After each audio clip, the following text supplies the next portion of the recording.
Maya, she is a superstar. I mean, a lot of people might have seen you on TV, on the Netflix show, Selling Sunset, and you moved from LA here to Miami to continue your real estate career, and you are the master of connections and relationships and negotiation. Okay, I do social media, fine, but I do mailers, I do cold call, like I send like notes, like I drive construction site, like I don't sit and wait for like a lead to come from a TV show. 3% interest rates are never coming back. Never. I mean, at least not the next 10, 20 years. I agree. And I think it should have never been there for a long time from the beginning. The last question that we have for you is, what does level up mean to you? Welcome back to another episode of Level Up. I'm your host, Alvaro Nunez, and I'm here with my co-host, Robert RivanI. What's up, everybody? We are so excited to have Maya on today. Thank you for coming out. Thank you, guys. Thank you. I'm like, where do I look? To you, to the camera? To both. Now, I want to make sure that everybody gets to know who you are, because Maya, she is a superstar. I mean, a lot of people might have seen you on TV, on the Netflix show, Selling Sunset, and you moved from LA here to Miami to continue your real estate career, and you are the master of connections and relationships and negotiation. So today I want us to go deep into that route that took you so high in real estate. So thank you for being here with us. Thank you for having me. And I'm like, wow, I'm like, you want to be my PR manager? I love he can it, set me up every single time. Exactly. No, look, it's been a journey. I mean, I'm still building in Miami. It takes time. It's a process. It's not easy. Real estate can be very difficult. As you know, you are in the real estate business. Right. Obviously, actually, you too. And I'm still learning. I mean, look, I've been doing it for 12 years, but it's a new market for me, relatively speaking. So I'm the biggest proponent of people that have moved from LA to Miami. And I think a lot of people on social media know my reasons why. But what made you make the move from Los Angeles to Miami? Yeah, so actually it was 7 years ago. Well, 1 year before, me and my husband were here for New Year's Eve, obviously perfect weather. And we were walking on South of 5th, and I told my husband, can't you just find a job in Miami? And he's like, and he's in private equity, he's in finance. And he's like, well, there are only 2 companies here at the time. Long story short, a year later, he did get a job offer from a firm here in Miami. And he took it. And of course, as soon as we relocated to Miami, Selling Sunset got picked up. So the last 5 years of my 7 years in Miami, I was back and forth between LA and Miami. And as Robert knows, it's not an easy flight like every week to do. It's miserable. It's miserable. It's miserable. Exactly. Red eye, 7 a.m. But anyways, we moved for his job. That was basically the reason. And then everybody else discovered it during COVID. So how did you handle 2 different lives, right? Because most of your business, I'm assuming, was in LA. Exactly. But then you lived in Miami. You had your show in LA. So how did you handle that? It's tough. My business in LA started to kind of like take off. I met a lot of developers. I was like getting into it. I was with Jason Oppenheim at the time. And I was like door knocking in the hills. And I know LA very well. And 5 years in real estate, you finally get in, to a point. And then obviously you have to start in a new market. But because of the show, I couldn't focus 100% in Miami because I was like every week on, flying to a different city and filming the show was at least 4 days a week. I was pregnant, so I couldn't fully focus in Miami. It was more LA and doing the show and being part of it. And it was difficult. And I can say that I'm full-time in Miami since I stopped filming about 2 years ago. That was really when I decided, okay, I'm not going to be in LA. Yes, I'm licensed. I'm in California. Unless there is an amazing opportunity that I can, fly like the one I mentioned to you guys earlier, I'll do it. But I believe that, I should focus in one market and that's it. I can't be everywhere. But it was very difficult and challenging, 5 years. Of all markets, you chose Miami. Now, Yes. how have you seen Miami developed over the years? So when we moved, I remember we were renting a place in Brickell at the SLS. And I was like, wow, I'm getting here like 2-bedroom and a den, right? With an ocean view, brand new construction. And we pay very little compared to LA rent. And I always thought, you get so much more for your money here. How come it's so like inexpensive? I don't want to say cheap. I want to say inexpensive. No, it was cheap. Because when I first came to Miami, SLS Lux, and I own the ground floor of SLS Lux, I'm like really familiar with that building. And I'd see 2 bedrooms going for $3,000 a month. Yeah. And I would ask myself, Brand in new. LA, for $3,000 a month, because I used to live at 8500 Burton Way, and my rent there for Yeah. a 2-bedroom was $12,000 a month. I was going to say 8,000, but 12. And I'm like, what? It just didn't make sense. And I'm like, Exactly. why are more people not here? Miami has to be the future just because of the cost of living. But we've seen that change drastically after COVID. Exactly. So to your point, like I see all these new construction in Brickell, and that's when I kind of like started to, get my license and sell here and there prior to me going to do Selling Sunset. And I'm like, Miami is so underrated, and it should, the prices right now, it's where I think it should have been long time ago. I remember when I first moved here, I used to go to Brokers Open and I see all these houses on the water here actually for like 10 million. 9 million, and they were sitting, nobody was touching them. And now it's like 20, 25, 30, where it should be, frankly, compared to New York, LA, and San Francisco. Miami has so much to offer. So it's really nice to see the change and all the developments, and I'm excited for it. The nightlife, obviously, you're part of it, you see it. I think it's amazing. I feel like I can be the mayor of Miami. I'm so passionate about it. I love it. No, it's You and me amazing. both. It's really, really refreshing to hear you speak like that about Miami. And of course, for those that have met you through the journey of being in Selling Sunset and being on TV, on LA, and now being here in Miami, what is some advice for those that are actually trying to get into real estate? Because it's not all glams and glitz. So when the show came out, I probably got like 20 emails every day. Oh, I watch you on Selling Sunset. How do I get my license? I want to get to real estate. And I do feel that in that time, a lot of people got into real estate. But it's not an easy business. It takes time to build. It takes time to get credibility. You got to know what you're doing. It's not just wearing a cute little outfit, show a house, and boom, we sell it. There are so many things in a transaction that can go wrong. You need to be a problem solver, find a solution, be creative, and know the market. It's a learning process all the time. I learn still as I go. Like every transaction has something. So I've been doing it for 12 years, but it's not an easy business. We're going to see changes comes August with the buyer's agreement, the whole lawsuit commission, which I think it's ridiculous. But you got to be patient if you get into real estate. Yeah, and I want to get into that because I know it's a big topic. But I always hear, because I get DMs from people that always say, Robert, I want to do what you do in real estate. I want to jump into development. I'm like, I first started as property management and picking up phones. It didn't just start it's becoming... a nightmare with the tenants. Yeah, it's like I started at the bottom and then I worked my way up. And then you see a lot of people just think, and I give credit, the show made real estate really sexy and really fun. Yes. But not really realistic. Nope. So no offense, it doesn't work like that. So for the people that are just starting out, that just came out of school, just came out of college, what do you recommend to them? So I would say either be someone's assistant to learn or like start little. Like I still do rentals. I mean, well, depends into who, but I still do rentals. Like that's how you can learn, right? You start from little. I still sell little condos in Brickell because to me, my mindset, every transaction is transaction. Like every client could be my next referral. So yes, I have a team so I can delegate the business a little bit, but yes, don't jump from zero to hero. It's a process, and literally, like it's okay to do rentals. It's okay to sell a 300,000 condo. Well, now they don't exist anymore. Right. But actually, that was my first sale. Back then, I sold something in Westwood for 300,000. I mean, I'm sure he's happy. I mean, unless he sold it by now. But anyways. That's where I was born, Westwood. Westwood, yeah, there you go. So you start from somewhere and you learn and be humble. Like people see Selling Sunset and other shows. Now there are a bunch of others on Netflix. And they think it's easy, but it's not easy. Like it takes time. You said something very interesting about being an assistant for somebody or learn through someone. You had a role model when you got into the business. Did you have Jason as your mentor or anybody that you followed through the journey? So I actually started so when I started real estate, I first started in a small brokerage. You probably know Normand and Associates. Oh, Normand. Yeah. So Mikey it was great boutique. And I had a mentor there. His name is Micah. And I worked with him and he gave me like my first, and and Mikey's dad, like, okay, you got your license. I'm like, okay, great. Now what is I go up and down on Beverly Drive and just talk to people. I'm like, okay. So I was like really like a networking mission. I was out and about. I was single, I was out and about, giving my business card. But yes, I did work with a mentor in the beginning because it's hard, like you get your license. They don't teach you anything on actually real estate. All these like other stuff that I've probably never used since I got my license. But you have to learn and you can make mistakes. And it's a big, you're dealing with people's biggest decision. You got to know what you're doing. So I will say mentor.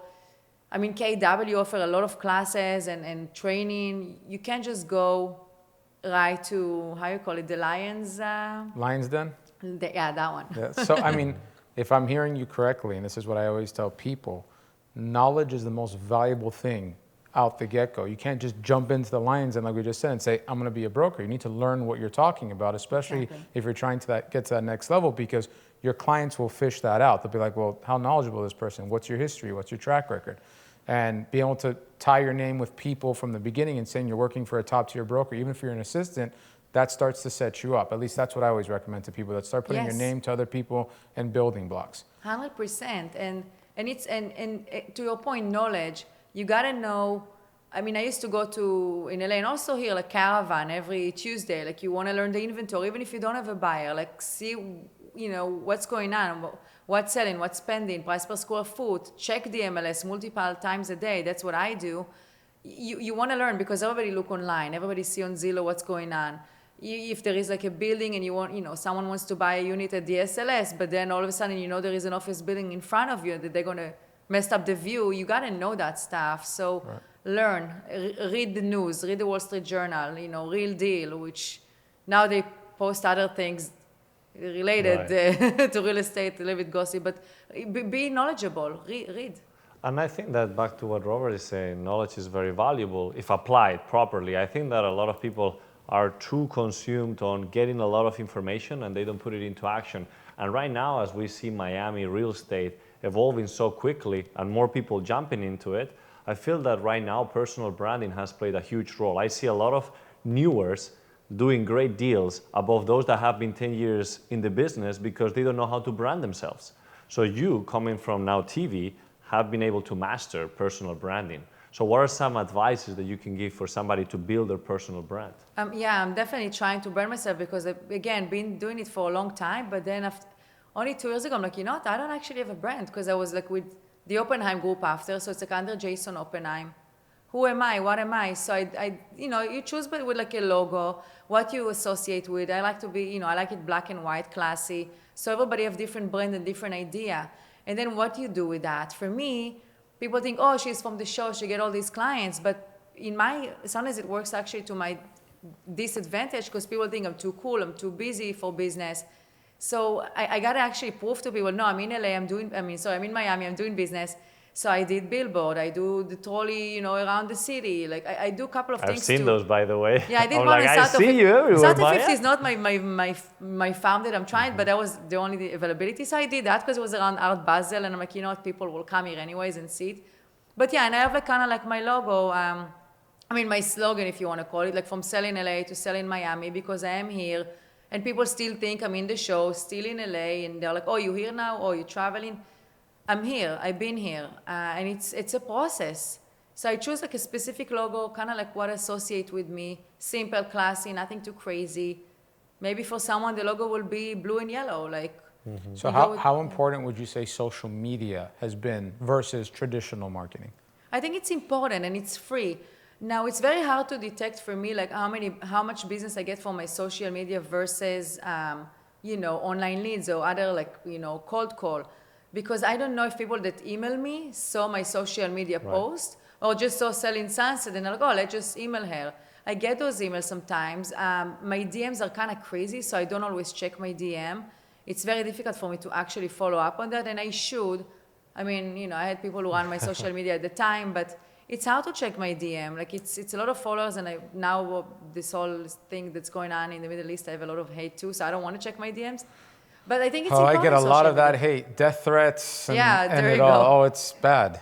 Yeah, it's bad. But switching to... That's a good, but okay, I want to bridge on that because it's really interesting. Oh, let's get into politics, no, baby. Not so much politics. Let's get into it. That was the debate. I'm kidding. Let's not talk about that. No debates here. I just want to really touch base on haters, right? Because you've been on TV. I'm sure you've also handled a lot of those haters. Same thing on social media. Now with what's going on around the world, a lot of eyes on you as well. So how do you handle haters?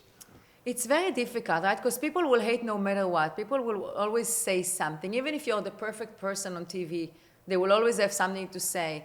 I got a little bit of hate from Selling Sunset. My thing was like, oh, she's an instigator. She's like saying things, and she ran off to Miami. But people need to understand, yes, it's a TV show. If we don't say something, if we don't ask the question, we're not going to be part of it. So You have to make it spicy. exactly, That's what and sells. I was like the calm one, right? Some of my other cast members, they got a lot of hate. I mean, to your point, death threats, and I'm like, wow, people, like, take it easy. You know, it's only a TV show. Even with politics, take it easy. You know, like, I'm allowed to have my own opinion. Relax. You know, it's hard. I try to not pay attention to the hate. It's hard sometimes, I'm not going to lie, because I like to prove a point. So, but I don't want to argue with people because it is a waste of energy. And I rather focus my energy somewhere else, like generating business. Yeah. And to your point, social media is important. It's good to have good content, good quality videos. You know, you want to present yourself very nice. Now, with real estate and me, it's tough because if I'm only going to post real estate, I'm going to get like less engagement. So I mix it up because I have a different audience too from Selling Sunset. I mean, I have my business page, which has decent followers, but it's the boring, you know, just listed, just sold, whatever. So yeah, I want to spice it up with some videos and other content. Right. Maybe some, you know, selfies, well, like reels or whatever that you talk Right, to. because I think that at the end of the day, and the reason I was asking this question is because a lot of people that are trying to build their brand, they start posting, they start to be authentic, because that's really what connects with people, staying authentic.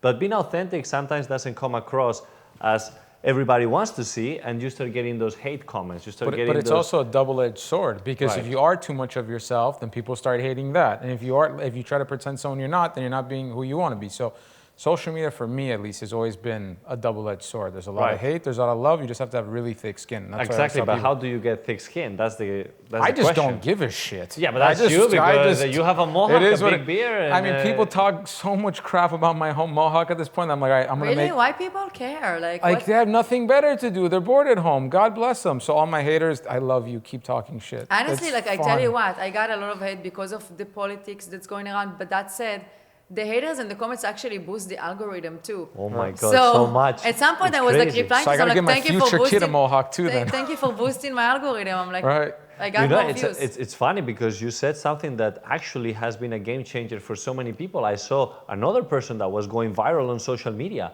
and I said, how all of a sudden you got viral? It's like, the key trick is I have a fake account, I post a hate comment on my video, I pin it, and I said, what do you all think? And then everybody starts battling against each other. There you go. What happens with the algorithm is that when people are starting to read comments, the video is still playing on the background. So it's like longer period I'm of going to start giving you hate comments. No. I'm just going to start bashing. Bring on the hate. Yeah, bring on the hate.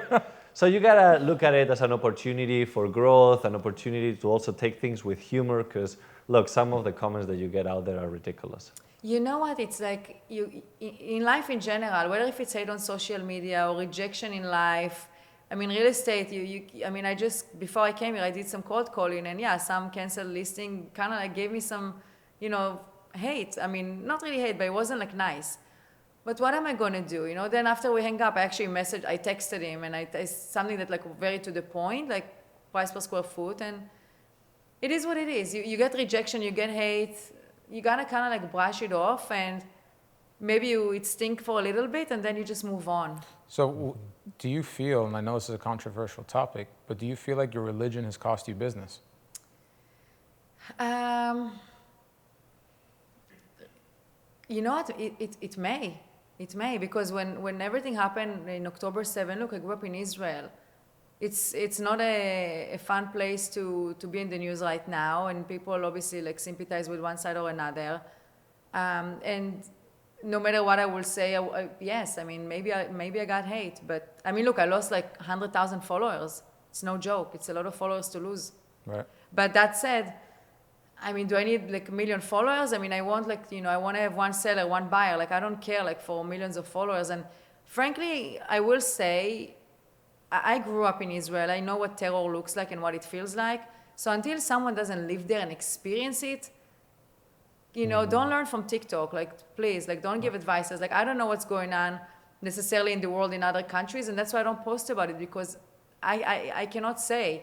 So I will say to people, like, be careful before you post things, because you really have no clue. And watching TikTok, it's not like a real source of. And the one thing that bothers me, at least, because like you said, I'm not in Israel. I don't know what's going on with the military. I don't know what's happening in Gaza, Rafah, every single day to day. But just because you are anti-Israel shouldn't mean you are anti-Jewish. 100%. There's some people that are exactly. Jewish in Los Angeles or Miami that have nothing to do with that, and going and doing terrorist acts to them, or all the things we see that are going on in LA right now, it's unacceptable. And it's I unacceptable agree. to do anything to any Muslim person, and vice versa. 100%. It's not the right thing to do. Whatever politics it is, like, look, I might not be a fan of supportive of the Israeli government or whatever, and whatever, happen in certain things, but it doesn't matter. Like, it's not an excuse to go and hate. So I think those people use things as an excuse and they just go and hate. So what is that says about anti-Semitism? It's very sad. I mean, look, my husband is not Jewish. My dad wasn't Jewish. My dad converted. So I was always very open-minded to all the religions. I have great Muslim friends that I love. I have Christian friends. Like, I don't see people for their religion. Right. And that's how I was brought up. And yes, growing up in Israel, I was never in my life heard the word hate a Muslim person or hate a Palestinian. I never grew up like that. No, and especially in LA, the Muslim and Jewish community is wildly in love with each other for the most part. If you really look at like the same rules in the Bible or whatever, the Torah, or the Quran, I mean, a lot of the stuff are very similar. So what are we fighting about? Yeah. It's really sad, and I really hope, honestly, one day that. There will be peace in the Middle East. Yeah, I mean, gosh. Well, I mean, said for talking thousands of about years. fighting, we can take it just here in Miami. In the real estate, it's a very competitive industry. I mean, A really lot of egos, competitive. huh? The egos don't even fit in here, so you see it firsthand. In LA, I've seen it too, because I know LA, like how it works. In Miami, I see it too. Look, I'm with Compass, and I think we have a great culture, great agents, and we really kind of like, I want to say support each other, and I love that. I'm sure every industry, like it's competition, right? Like you lose one listing, the other one might take it, and vice versa. It's just part of the nature, and I think competition is good, and it's enough business for everyone. And I have a lot of respect to a lot of top real estate agents here, because I know it's not easy. How do you stand out from everyone else? I try. I think a lot of other people here have an amazing professional skill that they offer, and they've been around longer than me. That being said, I will say I probably have the most exposure out of all of them, which can be really helpful for a listing. I just had a video of something in Coconut Grove that I'm selling. Someone from Panama saw that video and called me about it. So you just never know who you reach. And sure, a lot of people do videos, but not a lot of people have like international eyeballs on their social media like I do. So I think that stands out a little bit. That's a great point, because attention is the strongest currency, Yeah. and bringing And that I point. boost too, but besides, I don't even need to boost or do any digital ad, because I have all these eyeballs. So I think it's definitely help for a listing at least. So let's talk about the shock to the brokerage world, the lawsuit that came Yes. out.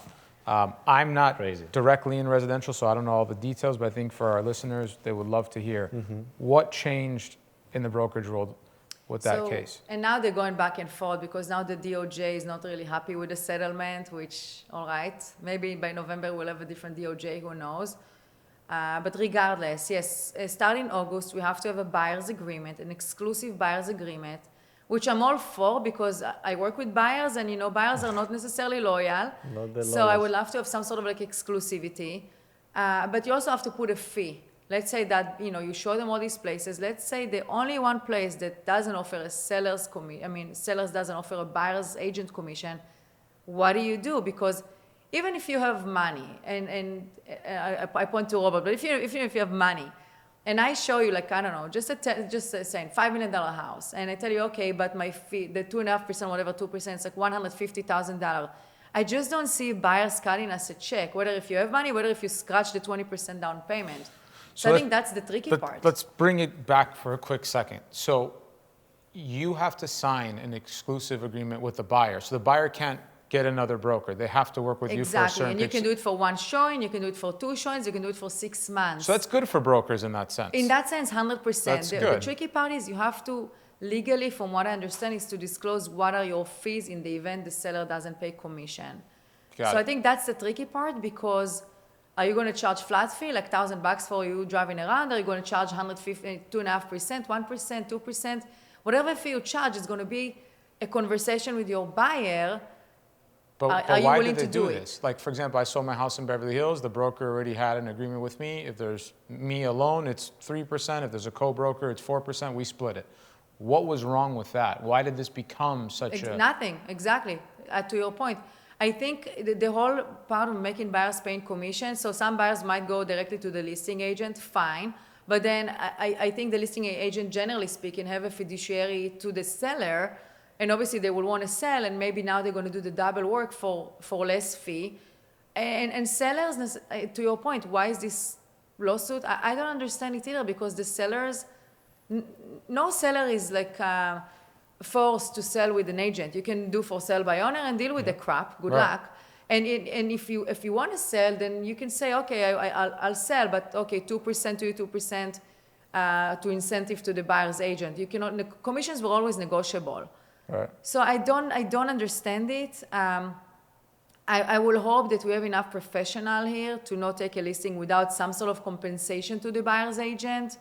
I would probably see commission get cut, but I would hope to God I'm not going to see a 0% in the MLS. Actually, we're not supposed to do it on the MLS anymore. Yeah. But 0% offers, that's another thing, by the way. You're not supposed to have it on the MLS. The commissions are not supposed to be disclosed. So now you have a couple of other MLSs that go in private, and they say, we're going to disclose whatever we want. We're private. We are not going to maybe be associated with NAR. I mean, then you're talking about private equity firm buying an MLS in Colorado. So there are a lot of like unknowns, but the bottom line is you have to have a buyer's agreement. You cannot disclose commission on the MLS, and the seller technically doesn't obligate to pay for the buyer's agent. And I think that's where the tough conversation is like, okay, if you're a buyer, what's So the fee? who does this ultimately affect? The commissions are affecting the buyers. Yes, It's hurting the home buyer. exactly. Because if I see like 10 houses that don't offer any commission, why would I work for a buyer? Now, if you tell me, look, Maya, I just put 30% down, I don't want to pay you any fee. I'm just going to call the listing agent directly. I'm like, okay, good luck.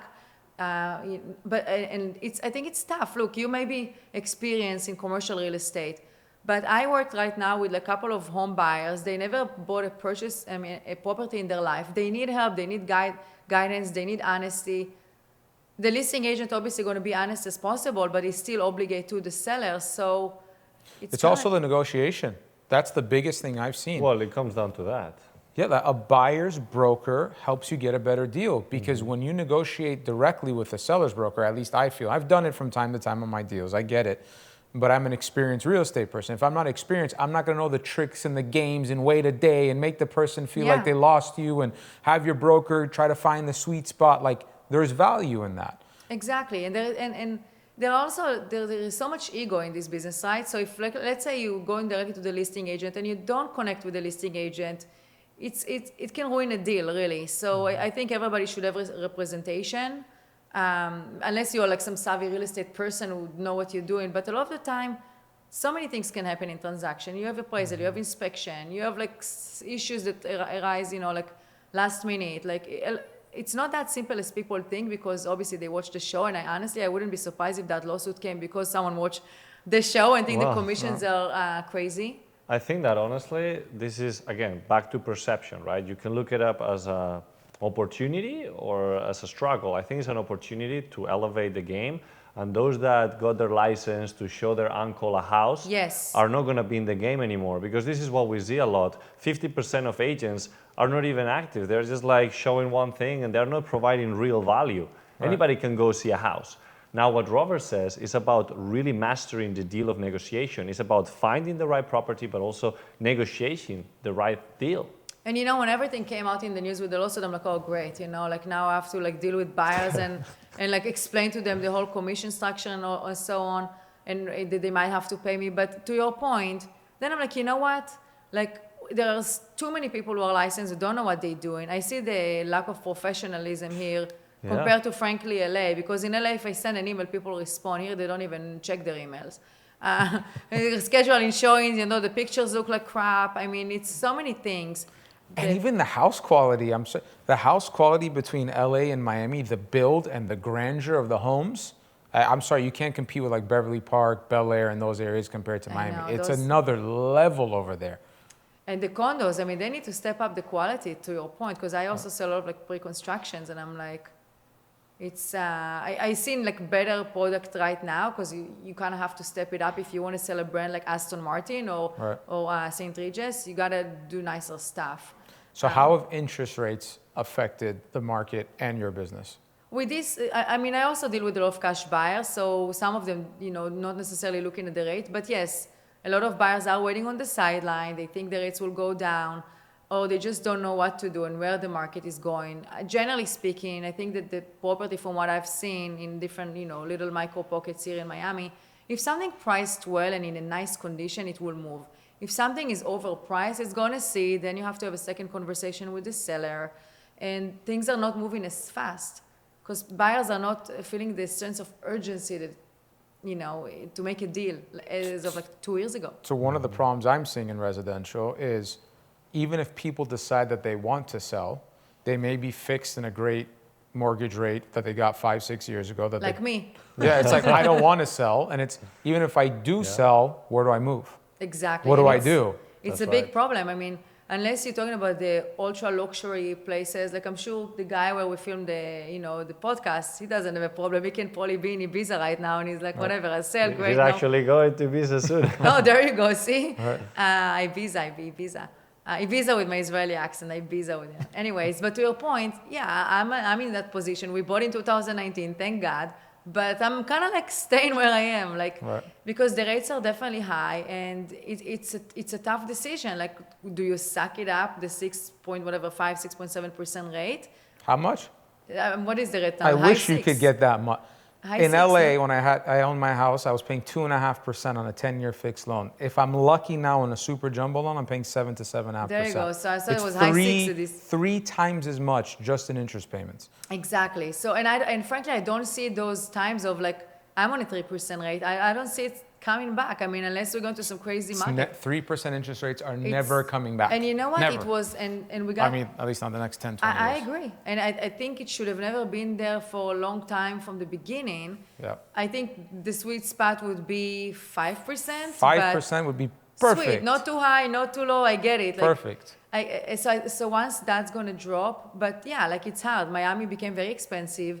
So if you even want to upgrade, but you stuck not only on like high interest rate, then you have to pay obviously the new property tax on the new purchase. Miami's higher property tax, higher insurance, but no state income tax. No That's state the, income that's tax. the So they opposite. take it from Yeah, that's the somewhere. That's a good balance. They take it from somewhere, Yeah. but yeah, it's like it's unless you're relocating outside of the state, or let's say you call it what, the 5 Ds: divorce, diamond, diapers, debt. I'm missing one. I've never heard this. No, this is new. This is a new one. There This you is go. good. Yeah, The unless 5 you have Ds? life changes. Yeah, so diamond, you get engaged, debt, obviously, unfortunately, someone passed, divorce, diapers, you have a baby, you need bigger space. I missed in the last D. I have diapers. I need a bigger house. There you I'm in that go. problem right now. Yeah, you're getting there. There you go. No, you know, like, yeah. So unless you have those circumstances, then you kind of like have to make a change Right. or relocating to a different state. And there's no rentals in this market. The rental market has washed up, at least for like the luxury homes, like anything. If we didn't, we've recently rented a house in, I can't say where, never mind, I should shut up. Because all the haters going to show Yeah, up. I can't say it. But if I didn't lock down the house in the first 24, 48 hours, it would have been gone. And that's how strong the market is here for the rental market, that people are just waiting on the sidelines as soon as there's a deal to jump on it. It's unbelievable. Versus LA, you're seeing listing after listing just sitting and doing nothing. Yeah. How did the mansion tax affect you whenever you were doing more stuff in LA? So I do see, so I moved actually technically before, I was already doing real estate here. I think the mansion tax just like approved, what, last year maybe? Yeah. A year and a half A year and a ago? half ago. I paid $1 million. $1 million of my money's gone because of them sons of bitches. No, exactly. I think they had a good idea in mind to obviously support the issues of LA, you know, the homeless people, which is a terrible issue in that city. Even when I lived there like a long time ago, it was always a problem. But it's kind of like, yeah, I mean, I think it's a problem for real estate. On top of like all your closing costs, and then you have another like fee to pay. It costs too much. Between brokerage fees and closing costs, I paid almost 10%. Exactly. 10% Exactly. of my home. And you know, Gone. and I know people say, oh, but you know, they spend whatever 4 million or 5 million, and because I guess it's over 5 million, right? Like that. Yeah. Well, no. The thing that burns me the most is whenever I complain about it. When I complain about these taxes, I say, well, why does it matter? You're rich. I'm like, well, how is that logical of an excuse that you're just going to tax? And don't get me wrong, I'm all for it to help the homeless problem Sure. if it actually helped. But our homelessness went up 3 times in the past 5 to 7 years, and it's not really doing much. And that's the unfortunate It's not part. improving. So I see what they're trying to do, but yes, like, and also like, maybe you bought that house and you got lucky back, I don't know, 20 years ago for 2 million, and you put your whatever, and okay, now you sell, but you also have capital gain tax. So it's not ideal, basically. That's the bottom line. So my suggestion is sell your house instead of 5 million, like for 4.875, Right. and I'm sure people are doing it. Well, there's other creative ways people have like done the sale now, where you can kind of like Put money outside, Yeah, you not could the kosher way. yeah, you could figure. You No, buy there- the furniture. yeah, there was ways to dabble I'm around sure, it. I'm but sure. Yeah, it's So talking about all these things that you've definitely experienced throughout all the years in real estate, what is one crazy story that you really struggled with, and what did you learn from it? Gosh, I had like one of those tough Israeli developers. It was one day before we're supposed to, I represented the seller in LA, and the buyer, you know, was supposed to remove contingency the next day, no big deal. And he called me like one night before, screaming at me that he's gonna kill me, that they need to remove the contingency now. And I'm like, they have a deadline until tomorrow, like, relax, like. So someone, threatened to kill me pretty much. I just got so mad, and I'm like, you know what? People are very crazy emotional in this business, and it's a lot of like, you have to like learn how to stay calm. So that's a crazy story, but you know, like I remember like door knocking, you know, seeing like people like, you know, in the bird streets, like prime location, like prime. People are hoarding like stuff in the house, in the front yard, and I'm like, you know, they're sitting on a gold mine right now, and this is how it looks like. So, and you know, door knock, again, in the bird street, Keanu Reeves opened the door for me one time. no way. Yeah. That's cool. Who else? But it's admirable that you door knock, because that's what I used to do to try lease properties. I would go try to get businesses to go from one property to move to my property. And a lot of people nowadays are lazy. They're like, why would I do that? Why would I go spend time on the street to door knock? We call pound the pavement. And now people are like, well, I could just DM the person, or I could just do it on social. And I just think that's a good way that person-to-person experience has I been agree. lost. It's sad. And people do, you know, obviously slam the door and yell at me. I haven't done it in Miami, but I've been doing a lot of cold call. But yeah, I used to door knock every area in LA. That's actually how I went to the Oppenheim group, because I used to door knock up in the hills, and Jason really targeted that area. And it's all this beautiful marketing material there. And I'm like, I'm just here with like a piece of paper. And I'm like, how am I going to compete with him? But yeah, I mean, I door knock like Mount Olympus, Cheviot Hills, Palms, Culver City, Westwood, like literally every, and it was my thing. I had no money back then when I started. So I'm like, you know, like that's how I'm going to try to get business, like from door knocking and at least meeting people face to face. People want it too easy these days. They see shows like Selling Sunset, And even with the show, it's not that, easy. Like, even me with all my publicity and all that, I still have to seek business. I do mailers. 100%. I do social media, fine. But I do mailers. I do cold call. Like I send like notes. Like I drive construction site. Like I don't sit and wait for like a lead to come from a TV show. So my biggest question to you is, how do you stay motivated? I have no other choice.